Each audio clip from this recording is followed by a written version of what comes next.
오늘 레위기 두 번째 시간입니다. 제가 지난 시간에 그 레위기가 두 부분으로 나눌 수 있다고 이렇게 말씀을 드린 거 기억나십니까? 예, 1장에서 16장. 예, 그래서 16장에는 뭐가 있는가 하면 그 속죄일이 있죠. 16장에 그죠? 속죄일. 우리 그 맨 뒤에 물고기 그림 한번 보실까요?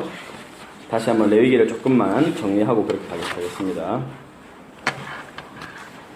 예, 여기 보니까 16장에 뭐가 있습니까? 속죄일 보이십니까? 예, 그 16장을 기점으로 해서 속죄일. 그래서 16장까지가 어떻게 하나님께 거룩하게 예배할 것인가 라는 것이라고 했습니다. 윗부분 말씀드리는 거예요. 그 다음에 아랫부분은 일상생활 속에서 어떻게 거룩을 나타내며 살 것인가 하는 것을 말한다고 했습니다. 일상 속에서 우리가 어떻게 거룩하게 살 수 있는가. 그래서 여러분 여기 보시면 여기 위아래에서 의미 있고 중요한 두 날이 있는데, 위에는 16장의 그 대속죄일, 속죄일의 그 날, 16장에 나오는 속죄일 규례, 그것이 중요하고, 그 다음에 아랫부분에서는 여기 보시면 25장에 뭐가 나오는가 하면 25장이 뭐라고 되어 있죠? 안식년과 희년 규례죠. 이 안식년과 희년 규례가 아주 의미가 있고 중요한 그런 행사입니다. 그래서 여러분 기억하실 때 16장, 25장 이렇게 좀 생각하시면서 16장은 뭐라 그랬죠? 대속죄일, 속죄에 대한 규례라고 했습니다. 속죄일은 허물이 있는 인간이 하나님께 용서를 얻는, 또 그 죄가 정결하게 되는 그런 날이지요. 그렇다면 그 정결해진 인간들이 25장에 가면 그 안식년과 희년을 통해서 이제 주위 이웃들과 어떤 삶을 살아야 하는가 하는 것을 좀 구체적으로 드러내고 나타내는 그런 본문이라고 할 수 있겠습니다. 그래서 19장, 16장, 25장을 좀 기억해 주셔서 그 두 가지가 굉장히 상징적인 의미를 나타낸다 이렇게 생각하시면 돼요. 16장은 우리가 용서를 받고 정결해지는 속죄일의 규례가 있고, 그 다음에 25장에는 안식년과 희년에 대한 이야기가 있습니다. 나중에 좀 구체적으로 살펴보도록 그렇게 할 텐데요. 자, 여러분 한번 생각해 보세요. 속죄일을 통해서는 우리가 하나님 앞에서 지은 죄들을 용서받는, 또 하나님께서 죄를 이렇게 멀리한, 이스라엘 진영에서 죄를 멀리하는 그런 의미 있는 행사가 진행되는 날이었습니다. 그리고 안식년과 희년 규례가 있는 25장에는 그렇다면 이스라엘 백성들이 이 땅에서 어떻게 살아가야 하는가 하면서 특별히 그 하나님 나라는 어떤 곳인가 하는 것을 우리에게 깊이 좀 알 수 있도록 소개해주는 그런 장인데, 희년에는 여러분 제일 큰 특징이 뭐라고 할 수 있겠습니까? 희년의 제일 큰 특징. 희년이 뭡니까? 안식년이 7년에 한 번 돌아오는데, 또 그 7년에 한 번 돌아오는 안식년이 7번 지난 그 다음 해. 그러니까 7, 7, 49. 49년 다음 해가 되는 50년째가 뭐라는 거예요? 희년이라는 거예요. 그 희년의 제일 중요한 특징이 뭐예요? 모든 것을 제자리로 돌리는 것입니다. 제자리로 돌릴 때 제일 중요한 건 땅이고요. 그리고 종으로 팔린 사람들은 다시 돌아와서 그 몸이 회복되는, 그러니까 이스라엘 동족간에는 이 50년을 주기로 다시 모든 것이 새로워지는 것입니다. 이스라엘이 하나님 앞에서 대속죄를 통해서 매년 하나님의 은혜로 그 죄가 속해지고 정결해지는 것을 경험했지요. 그것이 이제 우리 인간의 삶에서 50년 차가 되면, 이제 이 땅을 사는 인간들이 50년이 되었을 때는 자기 자신이 하나님께 용서받은 것을 결국은 이웃과 나누는, 환원하는 그런 일들이 일어나요. 새로워지는 해입니다. 희년, 기쁠희 년년자겠죠. 그래서 기쁨의 해인데, 이 희년이 그렇게 중요하고 의미 있는 해입니다. 근데 희년이 사실 좀 굉장히 어려운 실정이고 잘 일어나지 않았던 것 같아요. 그래서 하나님은 이렇게 보면 대속죄일과 안식년, 희년을 볼 때 하나님은 다시 재기의 기회를 주신 하나님이라는 걸 알 수 있어요. 리셋 하시는 하나님이죠. 여러분 우리 컴퓨터가 가다가 빡 서면은 어떻게 해야 되죠? 막 마우스도 안 움직이고 막 컴퓨터 날로도 안 되고 이렇게 하면 어떻게 해요? 리셋 하죠, 리셋. 예, 리셋이 다시 켠다는 거잖아요. 다시 세팅을 한다는 건데, 하나님이 그런 은혜를 주시는 거예요. 리셋하는 기회.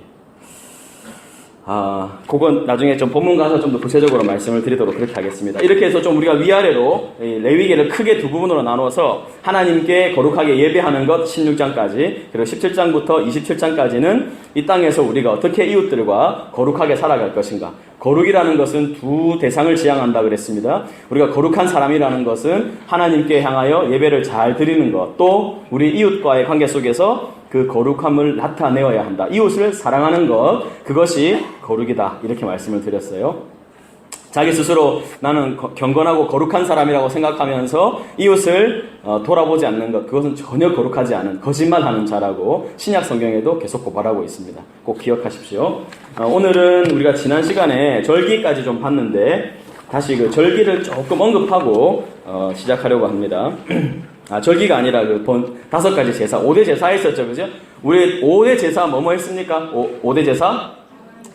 예, 번제, 소제, 화목제, 속제제, 속건제. 예. 그 제가 지난 시간에 좀 설명을 할 때, 간단하게 설명하느라 속제제는 그 알고 지은 제, 속건제는 모르고 지은 제, 이렇게 설명을 드렸는데, 그렇게 말하기엔 조금 어려움이 있습니다. 제가 다시 정리해서 말씀을 드리면, 거기 앞에 좀 써주시면 좋겠는데, 속제제는 가로하시고, 옆에 이렇게 쓰십시오. 정결제, 이렇게 쓰십시오. 정결제. 117페이지, 거기에 좀 펴셔가지고, 속제제 옆에, 뭐라고요? 정결제, 정결제. 좀 뜻을 풀이하면, 살균, 소독, 이런 뜻이 있어요. 살균하다, 소독하다, 이런 뜻이 있대요. 이게 의학적인 용어로 이 단어가 똑같이 쓰이는데, 이게 그 의학계에서는 살균하는 거, 살균, 소독, 이런 의미가 있다고 그럽니다. 그러니까 속제제는 뭐예요? 정결하게 하는, 씻는 예식이다. 그래서 속제제와 속건제를 지금 명료하게 구분하기가 어려운데, 좀 속제제는 좀 더, 우리의 죄에 대해서 정결케 하는 그런 예식에 가깝고, 속건제 뒤에 넘겨가지고 118페이지 가로해서 뭐라고 쓰냐면 보상제, 보상제. 뭐라고요? 예, 보상제 혹은 배상 이렇게 하십시오. 혹은 보상제, 배상, 이런 배상제 이렇게 말할 수 있겠어요. 그러니까 조금만 더 깊이 얘기해 본다면 속죄죄는 죄의 근원을 해결하는 것이고, 속건제는 그 죄의 근원으로 인해서 발생한 열매 있잖아요. 실제적인 열매. 그것에 대해서 보상하는 것이 속건제다. 이렇게 말할 수 있습니다. 예. 좀 이해가 되시나요? 예. 그래서 그 죄의 근원을 해결하는 것이 뭐라고요? 속죄제. 그 죄의 근원 때문에 생긴 열매를 보상하는 것이 속건제. 이렇게 설명할 수 있습니다.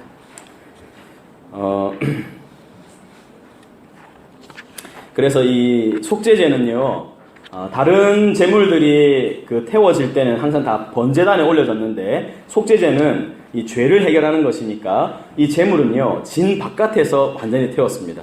이 다른 점이에요. 속죄제는 진 바깥으로 이 제물을 가져가서 그 불로 제물을 완전히 태웠던, 진 바깥에서 태웠던 그런 특징이 있습니다. 한 가지 제가 조금 지난주에 질문을 받으면서 설명을 해드리면 좋겠다 싶었던 게 있는데, 여기 레위기가 기록된 방식이 보면은 설화채 이런 게 나왔죠. 그죠? 여기 몇 페이지죠? 제 레위기 보면은, 예, 어떻게 112페이지에 보면 레위기는 뭐라고 되어 있어요? 산문체 설화로 기록되어 있다. 예. 이게 이제 이분이 제가 볼 때는 조금 잘못 썼는데, 설화체 산문으로 이렇게 써야 되는데 산문체 설화라고 이렇게 썼어요. 설화라고 하면 여러분 설화가 뭐예요? 예, 내가 사전적인 정의를 보니까 있지 아니한 일에 대해서 사실처럼 재미있게 말하는 것, 이게 설화라 그러는 거예요. 없는 이야기를 하는 것이 설화인데 이분이 조금 놓친 것 같습니다. 그러니까 설화체 산문이라고 이렇게 말을 해야 되는데, 근데 이게 설화체가 되면 뭐가 되냐면, 설화체는 평소에 이야기하는 말투로 쓴 문체다, 이런 뜻이에요. 평소에 이야기하는 말투로 쓴 문체. 담화체라고도 하고 설화체라고도 하고. 그러면 얘기가 달라지죠, 그죠? 스토리가 있는 것. 예, 그렇게 말할 수 있겠습니다. 그러니까 여기 이제 설화체라고 했을 때, 이것이 꾸며낸 이야기다, 이 뜻이 아니고, 평소에 이야기하는 말투로 쓴 문체다.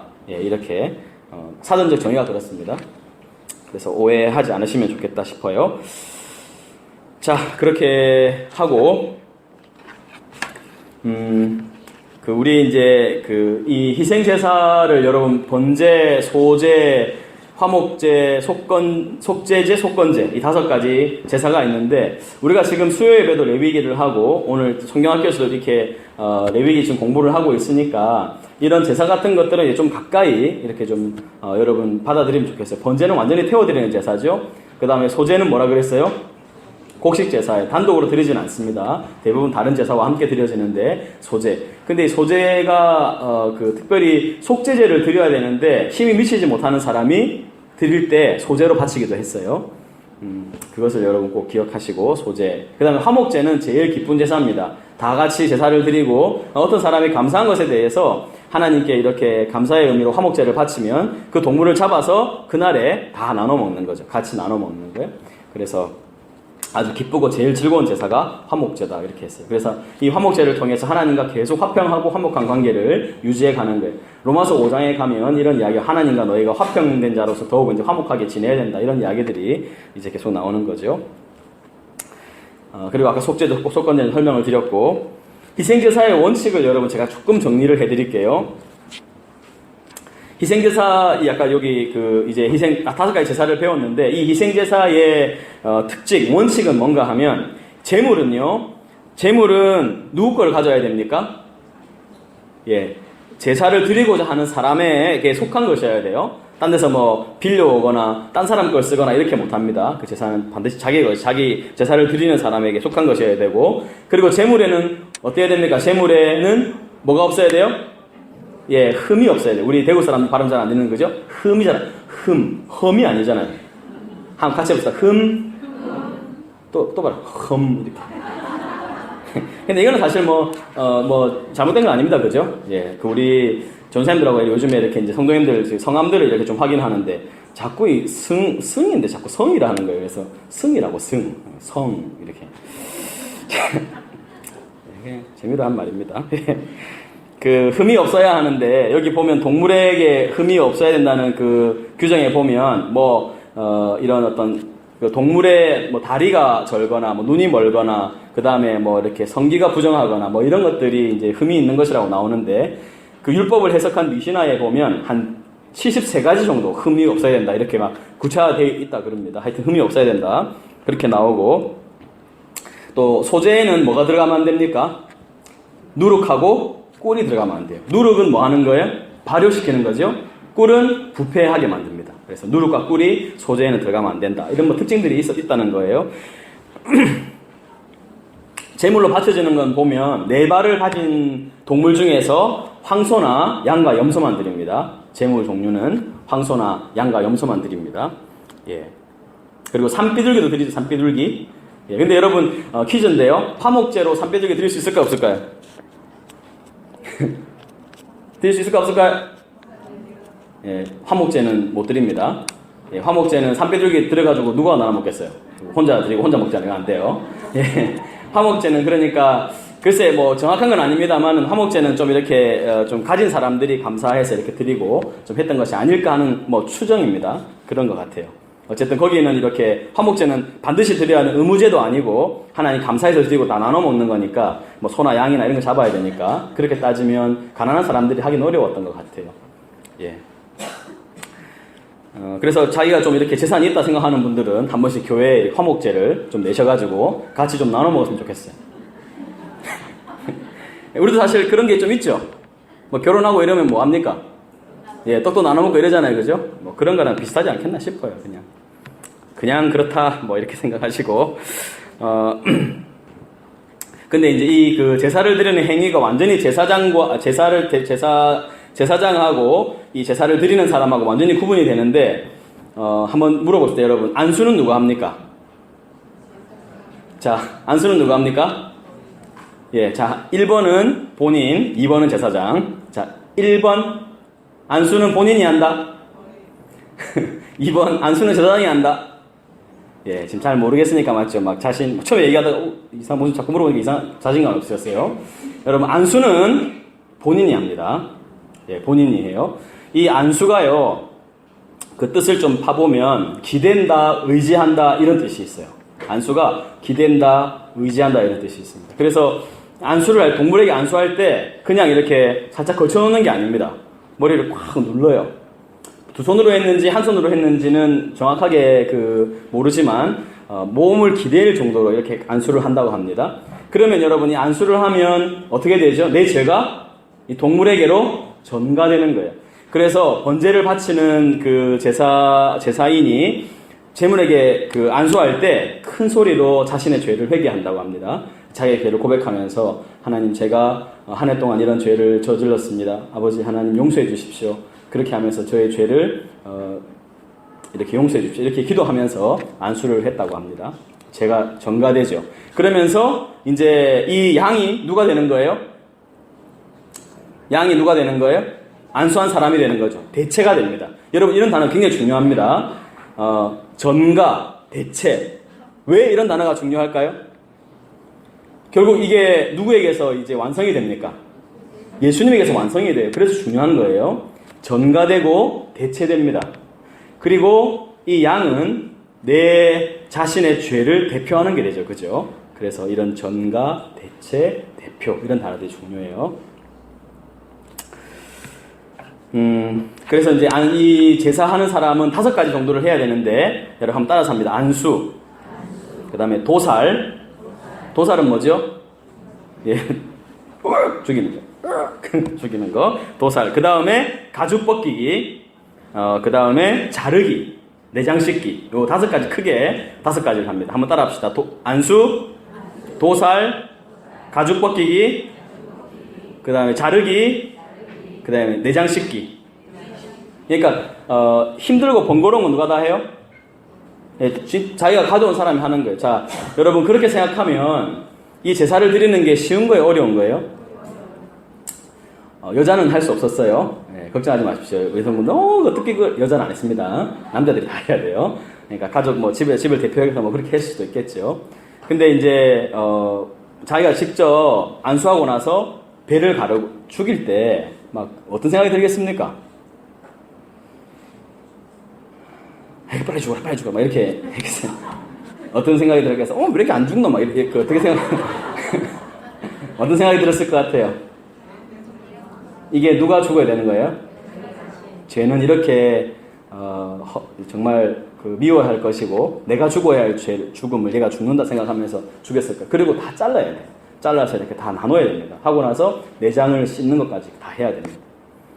그렇게 하면 이제 제사장은 번제단 위에서 일어나는 일은 다 제사장이 하는 건데 피를 빼고 그 다음에 피를 쏟거나 뿌리는 거 그런 거를 하고 그 다음에 제단에 불을 피우고 나무 올리고 제물 올리고 이런 것들은 다 제사장이 하는 거예요. 이렇게 딱 나눠지는 거예요. 그러니까 행위자는 아까 5가지 크게 안수, 그 다음에 죽이기, 가죽 벗기기, 그 다음에 자르기, 내장 씻기 이런 걸 하면 이제 제사장은 그걸 받아서 피를 뽑고 뿌리고 그 다음에 나무를 올리고 불 피워서 제물을 태우는 그런 일들을 다 번제단 위에서 하는 일은 제사장이 다 했다. 이렇게 좀 구분해 생각하시면 됩니다. 우리가 이런 걸 안 해봤기 때문에 좀 이런 이야기들을 생각하고 이렇게 해야 죄가 사라지는 이스라엘은 역사를 보냈어요. 그러니까 사실 유대인들은 그래서 더 크게 다가올 텐데 참 그들이 예수님을 믿지 않는 건 참 애석하고 안타까운 일이라고 할 수 있겠죠. 예, 그렇게 생각하시면 되겠습니다. 그래서 예수님은 우리를 십자가에 달리실 때 우리의 죄를 내포하시고 대신하셨다 이렇게 표현해요. 그래서 예수님의 죽음을 내포적 대신이라 이렇게 말합니다. 한번 따라서 내포적 대신. 그러니까 우리를 포함시키면서 우리 전체를 대신하신다는 거예요. 그러니까 내가 소외된 게 아니고 내가 내 자신 개인이 포함되어서 우리를 대신하시는 것, 그것이 예수님의 십자가 사건이라고 말할 수 있습니다. 우리가 레위기를 살펴보면 예수님의 이 십자가 사건이 얼마나 정말 우리 자신에게 감사하고 이것이 얼마나 놀라운 것인가 하는 것을 좀 느낄 수 있어요. 저는 좀 레위기를 볼 때마다 좀 새롭게 예수님의 십자가 사건이 좀 다가오는 것 같아요. 여러분 지금 우리 레위기의 가장 큰 주제는 뭐라 그랬어요? 거룩이라 그랬죠. 거룩. 예, 거룩. 거룩은 구별해내는 건데, 보십시오. 여러분, 하나님이 이 모든 열국 중에서 누구를 구별했습니까? 이스라엘을 구분했죠. 그죠? 그 이스라엘은 정한 사람들이 됐어요. 근데 그 중에서도 또 누구를 구별하죠? 제사장을 구별해서 하나님께 예배드리는 일을 합니다. 이렇게 하나님이 카테고리를 줄여가는 거죠. 그 다음에 제물도 생각해 보세요. 제물도 모든 짐승들이 있죠. 그죠? 그 짐승에서 하나님이 정한 짐승, 하나님께 제사를 드릴 수 있는 정한 짐승을 구별합니다. 그리고 그 정한 짐승 중에서 하나님께 드려지는 짐승들이 거룩한 짐승이 되는 거예요. 이 구분 이해되시죠? 그죠? 그 다음에 성소도 한번 생각해요. 성소도 진 바깥이 있습니다. 근데 그 가운데 뭐가 있어요? 성소가 있죠. 성소. 성막이 있습니다. 성막도 보면 구분이 되죠. 그죠? 바깥들이 있어요. 바깥들. 여기는 바깥이 있고, 그 다음에 성막에 성소가 이제 들어가려면 성소 안에는 누구만 들어가죠? 제사장들만 들어갑니다. 근데 거기에서도 더 지극히 거룩한 지성소가 있어요. 거기는 하나님이 계시는 곳이다 생각하는 법궤가 있는 곳이죠. 이렇게 거룩은 단계가 구분이 됩니다. 그래서 실제로 하나님이 우리를 이 땅에서도 불러내셨을 때 하나님은 이 땅 가운데서 우리를 이렇게 정결하게 하신 거죠. 그죠? 우리를 거룩하게 하고 구별하신 거예요. 그렇게 생각하면 우리가 참 큰 부담감을 가지고 살아야 함이 마땅하다 이런 생각이 들고, 저도 레위기를 공부하면서 다시 한번 내가 목회자로 살아간다는 것이 얼마나 좀 하나님 앞에서 두렵고 떨리는 일인가 하는 생각을 좀 다시 하게 되었습니다. 왜냐하면 여러분 나답과 아비후가 하나님이 명하지 않은 다른 불을 들이다가 하나님께 심판을 받는 사건이 곧 나옵니다. 이 7가지 제사, 5가지 제사를 알려주시고 나서 제사장 임명식이 나오죠. 그죠? 그때 제사장 임명했을 때 레위 자손들이, 아론의 자손들이 이렇게 제사장으로 세워지는데, 나답과 아비후가 첫째, 둘째 아들 아닙니까? 아론의. 하나님께 불을 들이다가 잘못된 불을 들여가지고 바로 즉결 심판을 당합니다. 정말 무서운 이야기죠. 그죠? 레위기 안에 스토리, 산문체가 딱 2가지가 있는데, 하나는 제사장들의 죽음이에요. 그게 누구라 그랬어요? 나답과 아비후. 여러분 지금 이렇게 얼굴들 보니까 굉장히 새로운 얼굴을 쳐다보시는데 성경이 다 있는 거 우리 다 읽어본 거잖아요. 그죠? 예. 첫 번째 스토리는 누구의 죽음이라고요? 제사장들의 죽음이, 나답과 아비후. 그리고 두 번째 스토리는 하나가 더 나오는데 하나님의 이름을 모독한 어떤 사람에 대한 이야기가 나와요. 여러분 읽어보셨나요? 읽어보셨어도 잘 모르겠죠? 그런 스토리가 있었어요. 하나님의 이름을 모독한 사람이 있었는데 그 사람도 어떻게 됐어요? 그 진영에서 돌로 쳐줘 죽이는 그런 일이 일어났습니다. 보세요. 하나님이 구별해냈을 때 이렇게 하나님이 다루시는 방법을 보세요. 제사장이나 일반 백성이나 하나님의 거룩을 훼손하는 자들은 그렇게 하나님이 아주 무섭게 다루셨어요. 그러고 보면 신약을 사는 우리들은 정말 행복한 시대를 살고 있는 거죠. 그죠? 그렇지 않습니까? 우리가 하나님 앞에 왕같은 제사장이라고 이렇게 명명되었는데 우리가 어떻게 살아가고 있나요? 하나님 앞에 보실 때 여러분 정말 거룩하고 정결하고 구별되게 이렇게 살아가고 있습니까? 말하는 것에 있어서나 생각하는 것에 있어서나 우리의 눈을 사용하고 우리의 입을 사용하는 것에 우리의 손발을 쓰는 것에 있어서 정말 그렇게 거룩한 삶을 살고 있는가 좀 돌아봐야 합니다. 우리가 혹시 너무 죄와 가까이 있는 것은 아닌가? 부정한 것이 거룩한 것에 접근할 수 없어요. 하나님께 가는 것이 그렇게 어려웠습니다. 예수님으로 인해서 우리가 이렇게 참 놀라운 은혜의 시대를 살고 있는데 이 은혜를 우리가 정말 방종의 기회로 삼는다면 그것은 정말 예수님을 다시 십자가에 못 박는 그런 일이 되겠지요.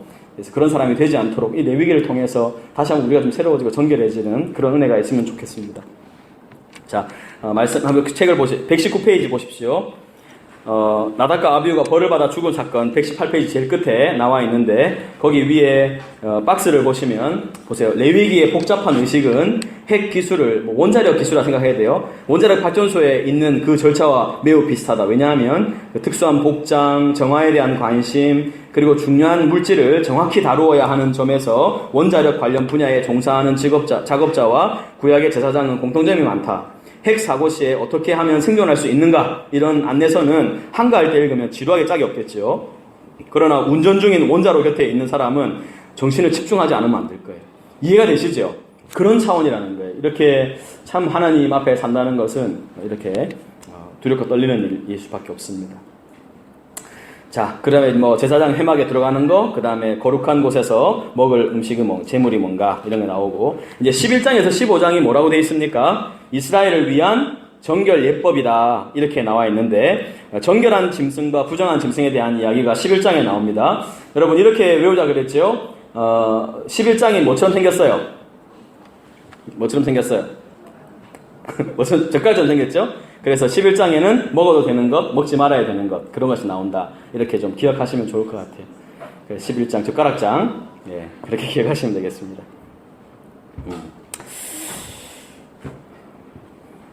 그 다음에 산후의 정결례, 12장인데, 여기 그 자세한 내용들은 여러분 그냥 성경을 좀 읽어보시고 또 필요하면 설교도 좀 다시 보충하시고 하면 좋겠어요.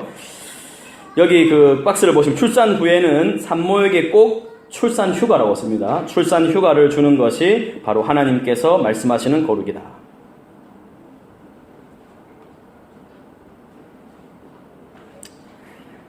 밑에 보시면요. 출산으로 인해 생긴 부정을 정결케 하기 위해서 보통 어린 양을 제물로 드렸어요. 그러나 가난한 경우에는 비둘기 새끼 2마리를 드릴 수 있었는데 누가요? 예수님의 어머니 마리아는 어린 집 비둘기 2를 제물로 드렸다. 마리아가 가난했다는 사실을 말해준다. 옆에 말씀 한번 볼까요? 모세의 법대로 정결 예식의 날이 참에 아기를 데리고 예루살렘에 올라가니 이는 주의 율법에 쓴 바. 이게 뭐예요? 주의 율법에 쓴 바. 이게 무슨 책이에요? 레위기. 레위기. 자신이 없습니까? 주의 율법에 쓴 바. 이게 무슨 책이라고요? 네, 레위기. 첫 해 처음 난 남자마다 주의 거룩한 자라 하리라 한 대로 아기를 주께 드리고 또 주의 율법에 말씀하신 대로 이게 뭐예요? 레위기. 왜 성질납니까? 레위기 말. 예, 그 다음에 말씀하신 대로 산비둘기 한 쌍이나 혹은 어린 집비둘기 2로 제사하려 한다. 여러분 산비둘기가 뭐예요? 산비둘기. 예, 이번에 여자 연합 몇신 가신 분들은 좀 여기에 반대어가 많다는 거 아시죠? 산비둘기. 산비둘기. 산비둘기. 굉장히 많은 뜻이 있는 거죠, 그죠? 살아있는 비둘기, 내가 산 비둘기, 산에 사는 비둘기, 굉장히 많은 의미가. 근데 이게 집비둘기에 반대니까 뭘 말하겠어요? 산에 사는 비둘기죠. 그럼 여러분, 산비둘기는 어떻게 하면 될까요? 가서 어떻게 하면 돼요? 잡으면 돼요. 그러니까 이건 누구나 다 정결례를 할 수 있도록 하나님 해준 겁니다. 근데 우리 예수님 어머니 마리아는 예수님을 놓으시고 정결례를 뭘로 드렸다는 거예요? 집 비둘기 2마리로 드렸다는 거예요. 예수님 부자였습니까? 가난했습니까? 예수님 어디서 태어나셨죠? 예? 예, 마구간에 태어나셨죠? 혹시 마구간에 태어나신 분 있습니까? 좀 출생에 관해서 좀 약간 좋지 않은 기억이 계신 분 있으세요? 엄마가 나를 놓고 그냥 탯줄도 안 잘라줬다든지 하여튼 출생에 우울한 기억이 있는 분들, 그리고 어린 시절에 가난했던 분들 누가 다 이해하실까요? 우리 예수님이 목수 집안이었으니까 좀 잘 살아 빵빵하니까 아닙니다. 우리 예수님 그 아들 아들 첫아들이잖아요. 딴 데 계속 하는 거 아니에요. 첫아들이거든요. 첫아들을 위해서 정결례를 드릴 때 어린 양 1마리 바치지 못하는 그런 가정이었어요. 지금으로 계산하면 어린 양 1마리면 얼마 하겠습니까, 여러분? 작게는 10만 원부터 한 30만 원으로 볼 수 있을 것 같은데 그 정도 돈도 없었다 이렇게 볼 수 있어요. 혹시 자기 집에 지금 한 10만 원에 30만 원 때문에 굉장히 어렵다 이런 분 있습니까? 우리 그 정도는 아니죠? 말씀을 좀 해보세요. 그 정도입니까, 여러분? 집안의 사정이? 예, 그분만 제가 용서해 드릴게요. 내가 용서할 일이 없네요. 그분, 우리 예수님이 그런 정도, 사셨고. 그러니까, 근데 여러분 보실 때 예수님 나이 30대셨을 때 공생애 하실 때도 부자였어요, 가난했어요? 그죠? 예수님 특징이 뭐였어요? 예수님 집이 뭡니까? 예수님 집이 어디예요? 땅바닥이 예수님 침대고 신문지가 예수님 이불이었잖아요. 예수님 늘 하는 말이 뭐였어요? 인자는 머리 둘 곳이 없다. 공중에 여우도 굴이 있고 또 뭐죠? 공중의 새도 집이 있는데 인자는 머리 둘 곳이 없다. 예수님 노숙하셨어요, 노숙? 네. 여러분 너무 막 진짜 다 가지고 부유하게 이렇게 안 살아도 괜찮습니다. 그러니까 뭐 이렇게 얘기하면 또 어떤 분은 예수님이 그렇게 사신 이유가 우리를 부유하게 하시기 위한 거 아니에요? 막 이렇게 말하는 분이 계시는데, 그럴 땐 대화가 안 된다 이렇게 얘기하는 거죠. 예, 무슨 말이 통하지 않아. 제 그런 논리로 설교하는 분도 있습니다. 그리고 가난은 저주다 이래가지고, 혹시 그런 설교 들어본 적 있어요? 제가 어디라고 내가 말할 수 있는데 말하지 않겠어요. 말하면 다 아는 그런 교회입니다. 여의도 다 아는 교회예요. 거기 가난은 저주고 뭐 예수님이 우리의 저주를 다 받으셨는데 가난에서 벗어나야 부자야 되는데, 그러니까 사람이 이렇게 모이는 거예요. 얼마나 좋아요. 교회에 예수 믿으면 부자 되고. 전 아무리 믿어도 그렇게 하고 싶지도 않고 아닌 것 같은데.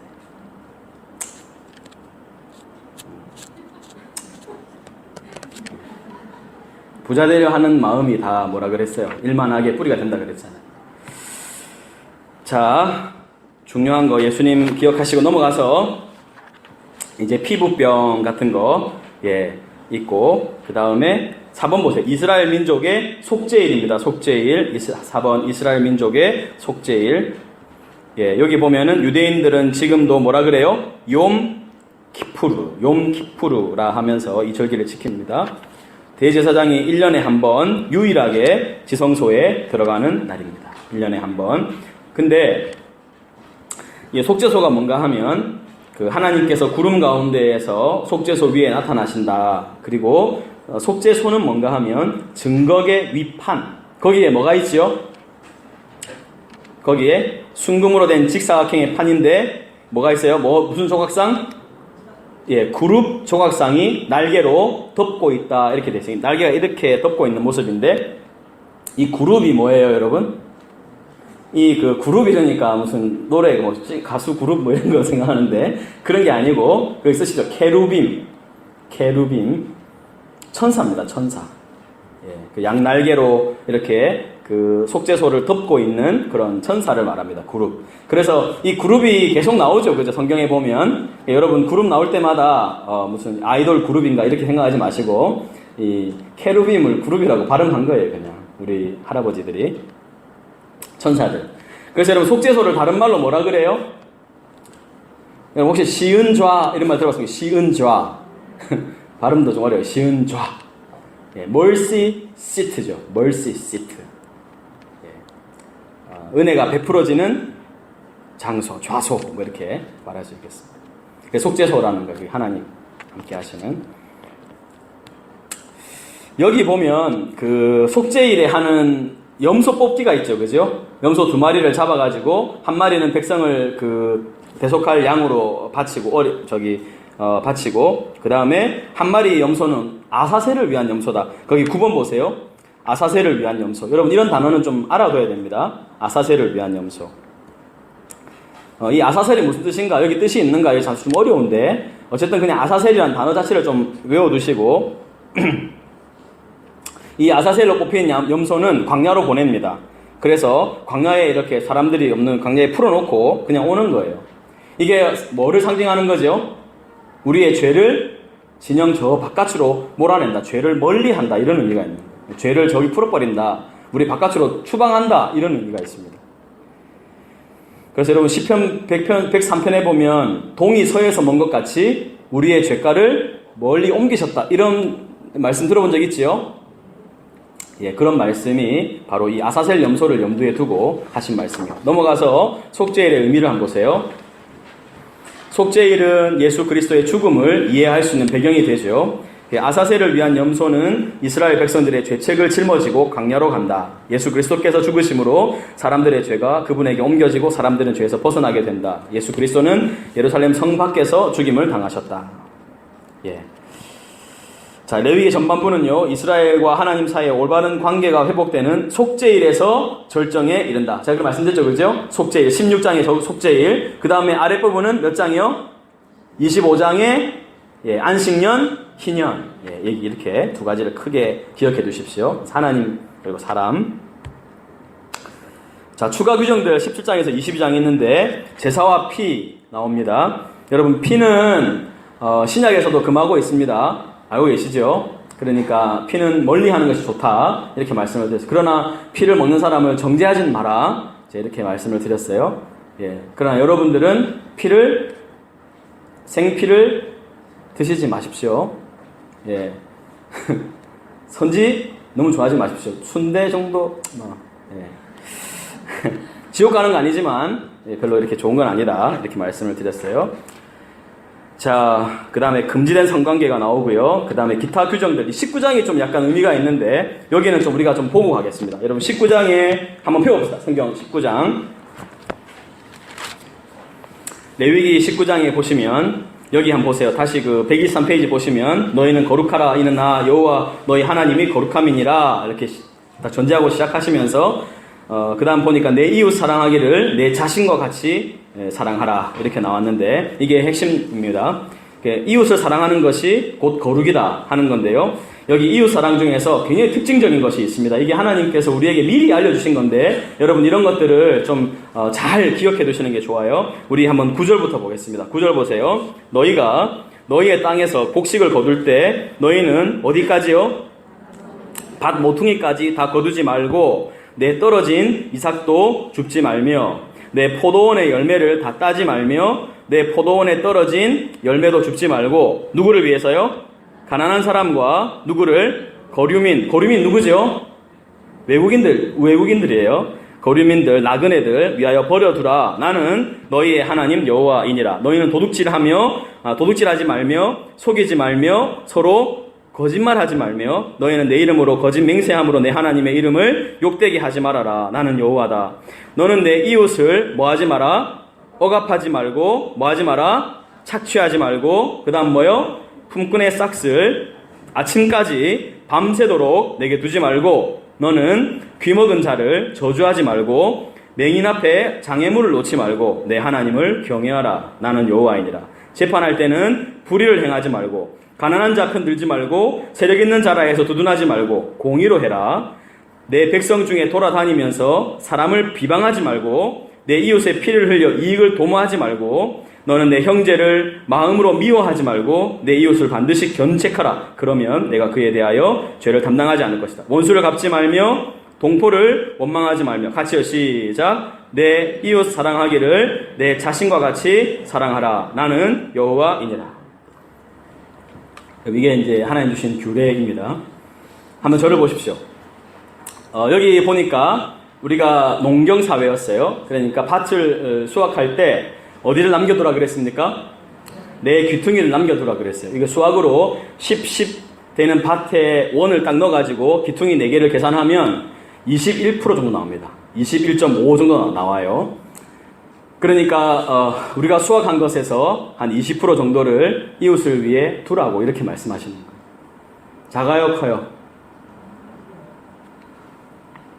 작아요, 커요? 엄청 크죠?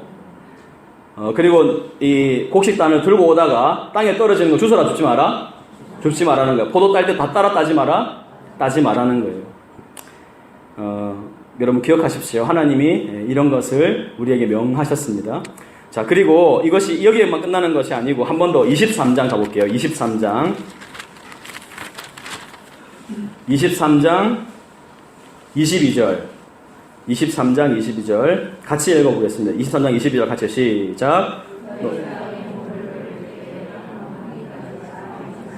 떨어진 것을 줍지 말고 그것을 가난한 자와 거류민을 위하여 남겨두라. 나는 너희의 하나님 여호와이다. 똑같은 말씀을 반복하셨습니다. 여기 절기에 나오는 부분이에요. 또 반복하셨어요. 자, 근데 이런 말씀을 들으면 그 가난한 사람들이 자기가 굉장히 이런 권리가 있는 것처럼 주장할 수 있잖아요. 권리가 있습니다. 다른 사람들의 그런 수확을 자기가 먹을 권리가 있어요. 그렇지만 원칙이 있어요. 이게 중요합니다. 신명기로 가볼게요. 신명기 23장. 창세기, 출애굽기, 레위기, 민수기, 신명기 23장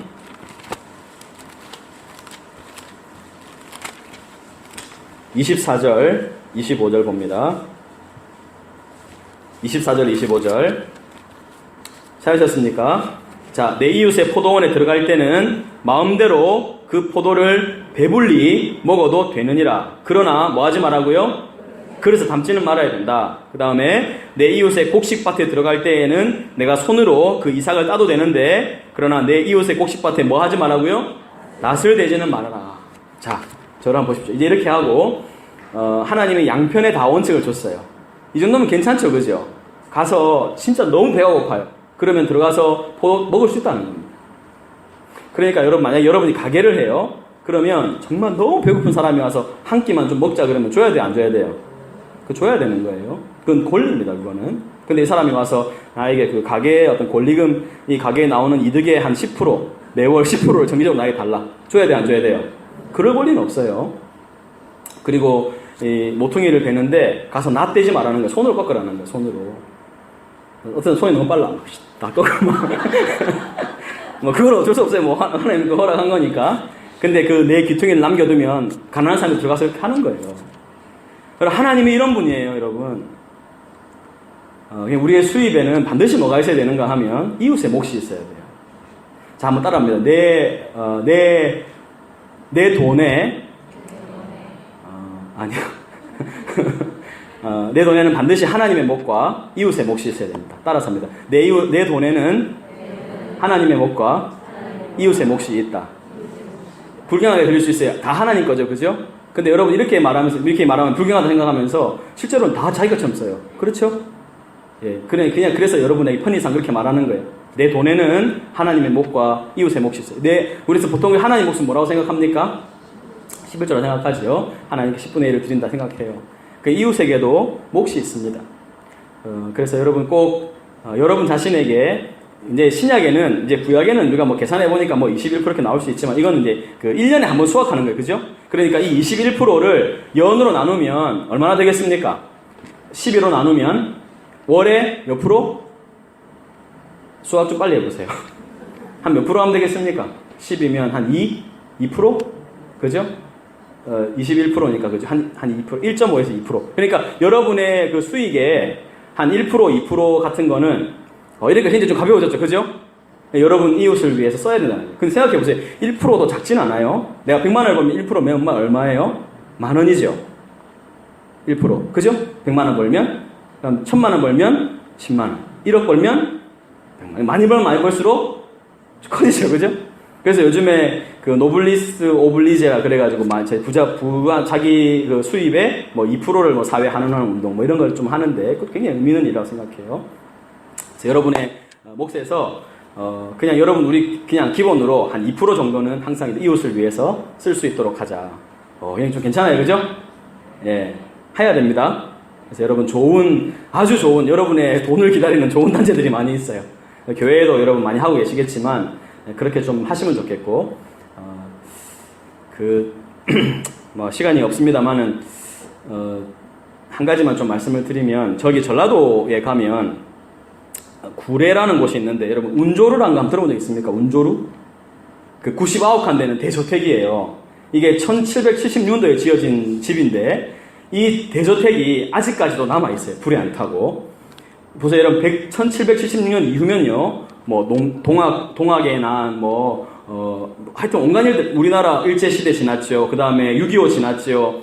빨치산 사건 전라도 얼마나 심했습니까? 다 지났어요. 원래 농민들이 6.25 전쟁 일어나고 이럴 때는 대립이 다 가진 자와 갖지 않은 자의 대립이었거든요. 농민이 노예가 해방되고 이러면서 아주 치열한 그 당시에 부잣집 중에서 불 안 탄 집이 없대요. 근데 이 운조루가 99칸의 대저택인데 불에 타지 않았어요. 그 이유가 뭔 줄 아세요, 여러분? 거기 가면 그 집에 쌀독이 2개가 있는데 하나는 원통이고 하나는 네모난 거예요. 그 원통에 쌀이 2가마니 반 정도가 들어간답니다. 근데 거기 밑에 문이 하나 있는데 그 문에 뭐라고 써 있는가 하면 타인능해 이렇게 써 있어요. 누구나 열 수 있다는 거예요. 타인능해. 자기 집 쌀통에 쌀이 떨어질지라도 이 타인능해에는 쌀이 떨어지지 않겠다는 것이 이 운조루의 원칙이었답니다. 그러니까요, 이 사람 주변에 한 22가구 노예들이 한 100여 명 살고 있었는데 이들이요, 그 노예들이 반란할 때 이 집을 지켰다는 거예요. 앞에 서가지고. 이 집은 그렇지 않은 집이라고. 그 집을 지을 때요, 밥을 지으면 연기가 위로 올라가잖아요. 굴뚝으로, 그죠? 그래서 굴뚝을 만들지 않았답니다.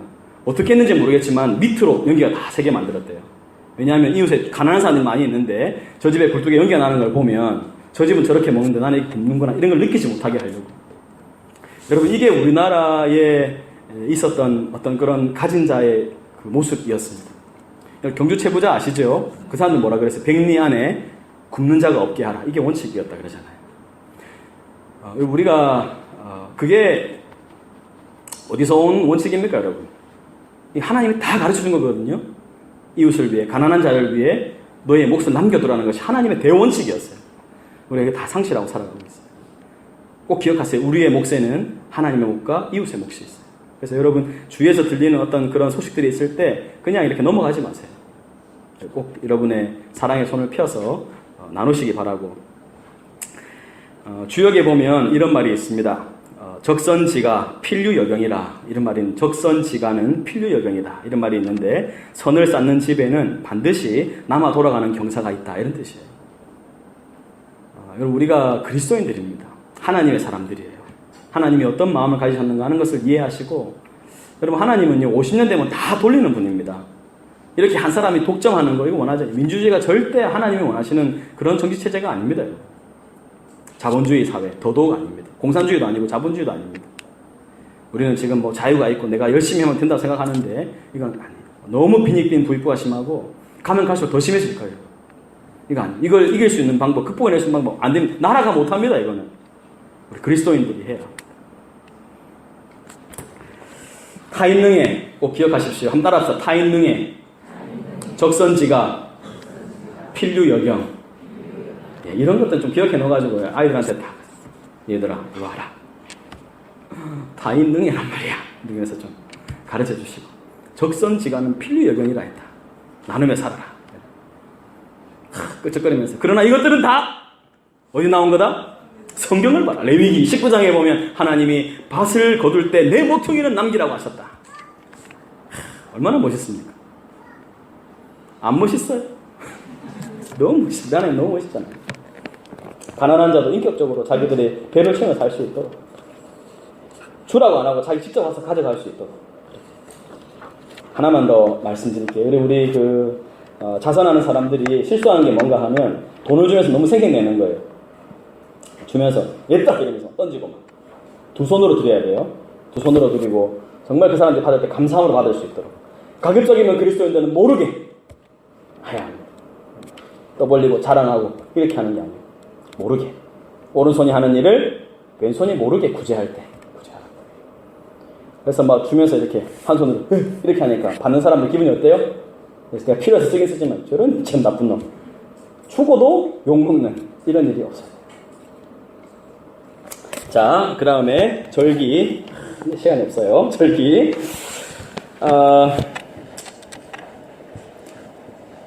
보세요. 6월절, 여기 6월절, 무교절, 초실절. 우리가 그때 지난 시간에 좀 얘기했었죠. 그죠? 7.7절 다른 말로 뭐라 되어 있습니까? 오순절, 맥추절. 그 다음에 뒤에 보니까 또 나팔절, 속죄일, 그 다음에 초막절. 초막절 다른 말로 장막절, 수장절. 이렇게 말한다고 했습니다. 예. 여기 보시면요. 잘 보세요. 1월달, 매년 첫째 달 14일이 뭐예요? 6월절이에요. 14일이 6월절이고, 그 다음에 15일이 무교절, 16일이 초실절이에요. 14, 15, 16이 이렇게 연달아 3일이 6월절, 무교절, 초실절입니다. 기억하시고, 우리가 이 뜻만 한번 좀 기억했으면 좋겠어요. 6월절 보시면 외를 보세요. 6월절 외. 같이 한번 읽어볼까요? 시작. 예, 초대생 구원해주신 거, 애굽에서 구원해주신 걸 기억하는 날이에요. 무교절은 무슨 날입니까? 급하게 출애굽하던 때를 기억하는 그런 절기다. 일단 출애굽을 기억하는 게 6월절, 무교절 같이 붙어있다 그랬습니다. 초실절은 뭔가 하면 외를 보세요. 첫 수확한 보리를 봉헌하고 성별하기 위한 절기다. 땅을 기름지게 해주신 하나님의 선하심을 기억하는 절기다. 잠언 3장에 보면 이런 말씀이 있죠. 내 재물과 소산물의 처음 익은 열매로 여호와를 공경하라. 그리하면 내 집틀에 내 창고가 가득히 차고 내 집틀에 새 포도즙이 넘치리라. 이런 말씀이 있어요. 이런 말 들어본 적 있습니까, 여러분? 예, 내 재물과 내 소산물의 처음 익은 열매로 여호와를 공경하라. 그리하면 내 창고가 가득히 차고 내 집들의 새 포도즙이 넘치리라. 이런 말씀이있어요. 그러니까 여러분 그 아이들한테도 첫 월급 타면 나한테 내복 사와라 이러지 말고 하나님께 드려라 이렇게 가르쳐야 돼요. 뭐 이직할 때마다 첫 월급 받으면 어떻게 해야 돼? 이런 거. 그런 건 아니고 자기가 생각할 때 의미 있는 첫 월급을 하나님께 드리는 이런 것들은 아주 의미 있는 일이라고 생각이 돼요. 그 다음에 77절 외를 보세요. 왜? 첫 수확한 밀을 봉헌하고 성별하기 위한 것, 하나님이 베풀어 주신 양식에 대해서 감사하는 맥주 감사다 이렇게 돼 있어요. 그 다음에 나팔절 보세요. 나팔절 외에는 이게 잘못된 것 같아요. 여러분 거기 잘못됐어요. 그냥 줄 끄세요. 나팔절은 그러니까 대절기의 시작을 알리는 그런 어떤 계시하는 의미가 있습니다. 이 간은 뭐에 대한 설명 같아요? 속죄일에 대한 설명 같죠? 예. 뭐, 알다가도 모르겠고, 모르겠다. 그런 거겠죠, 그죠? 이게 속죄일에 대한 설명이에요. 나팔절에 있는 게 아닙니다. 그 다음에 속죄일은 왜, 한번 볼까요? 가만 읽어볼게요. 같이 시작. 이스라엘 백성을 위하여 하나님 여호와 앞에 속죄할 속죄일이다. 그 다음에 초막절을 보시면, 왜를 보시면요. 하나님께서 이스라엘 자손을 애굽 땅에서 인도하여 내시던 때에 초막에서 거주하게 한 줄을 대대로 알게 하려 합니다. 이렇게 되어 있습니다. 자, 여러분 제가 절기와 관련해서 하나만 좀 말씀을 드리면요. 예수님이 그 돌아가신 날이 유대인의 절기로 무슨 날이에요? 6월절인 거 아시죠? 그죠? 자, 6월절 다음 날이 뭡니까? 무교절이에요. 그 다음 날이 뭐예요? 초실절이죠. 자, 그러면 예수님이 부활한 날은 무슨 절기예요? 초실절에 예수님 부활하십니다. 그리고 예수님이 약속하신 성령이 강림한 날이 오순절, 77절이에요. 오순절. 자, 그래서 여러분 지금 하나 남은 게 뭐예요? 하나 남은 게 초막절. 그죠? 초막절. 초막절 때 아마 예수님이 재림하시지 않겠나 이렇게 말하는 사람들이 그 다미선교회 1992년 10월 28일 계산해준 사람 있잖아요. 이런 절기 계산으로 한 거예요. 그러니까 사람들 얘기 들을 때 어떤 생각 들겠어요? 진짜 그럴듯하죠? 여러분 지금 설명 들으니까 초막절에 예수님 오실 것 같죠? 근데 알아요? 몰라요? 모릅니다. 모른다 해야 돼요. 예수님은 초막절에 반드시 오신다 이렇게 말하면 그 이단이 되는 거예요. 그렇게 말하면 안 돼요. 근데 우리가 예상할 수는 있어요. 그죠? 워낙 그 하나님은 이 스케줄에 정확하게 일하시는 분이기 때문에 그렇게 될 수도 있겠다는 가정을 해볼 수 있지만 그렇다 이렇게 말하는 순간 이단이 되는 거예요. 근데 여러분 초막절을 주목하고 계세요. 유대인들이 초막절이 언제인지를 보시고 그런 것들은 한번 이렇게 그냥 유추해 보는 거예요. 그냥 이런 성경의 흐름을 보면서 예수님 돌아가신 게 6월절, 그다음 부활하신 게 초실절, 그 다음에 예수님이 성령을 보내주신 것이 오순절, 그리고 아마 다시 오실 날이 나팔 불고 예수 오신다 그러잖아요. 그죠? 나팔 불고 오신다 이랬을 때 그 나팔 불면서 아마 그 초막의 절기를 기억하는 초막절이 우리로 말하면 추석이라고 해요. 추수감사절, 추석 제일 기쁜 날이에요. 예, 그 날이라는 거 꼭 기억하시고 예, 그런 정도로 기억해 두시면 되겠습니다. 예, 그 다음에 이 안식년, 이제 희년 이런 게 있는데 이제 그거는 제가 다음 시간에 조금 언급하고 그렇게 조금 넘어가도록 그렇게 하겠습니다. 자, 레위기를 통해서 우리가 알아야 될 가장 중요한 사실은 하나님은 우리가 이 땅에서 거룩한 백성들로 서기를 원하시고 구별된 자들로 살아가기를 원하신다 하는 것을 꼭 기억하셔서 하나님을 늘 거룩하게 예배하는 것, 하나님을 전심으로 사랑하는 것, 이것이 우리의 주어진 우리가 반드시 해야 될 의무라는 것, 그리고 그 거룩이 우리의 일상 삶 속에서 드러나야 되는 것, 그것이 우리에게 중요한 거룩의 표시다. 오늘 담임 목사님 설교로 생각하자면 예배만 드리고 순종하지 않는 것, 그것은 신앙의 본질이 아니라고 말씀하셨어요. 오늘 말씀하고 연결이 되죠, 그죠? 하나님 말씀을 듣고 순종하는 것. 그래서 여러분의 삶 가운데서 내 이웃의 몫을 내가 어떻게 나눌 수 있을까 고민하고, 그래서 내가 그 성경학교를 통해서 아마 여러분들 많이 그렇게 나누고 계실 텐데 성경학교를 통해서 나눔의 연습을 하고 훈련이 되었다. 이런 좀 이런 계기가 될 수 있다면 저로서는 더 바랄 게 없겠다 생각이 듭니다. 그리스도인은 넉넉한 사람이 되어야 됩니다. 여러분 손을 좀 펴시고 나누고 사랑하고 베풀고 이렇게 살아가는 복된 저와 여러분이 되었으면 좋겠습니다. 예, 같이 기도하고 마치겠습니다.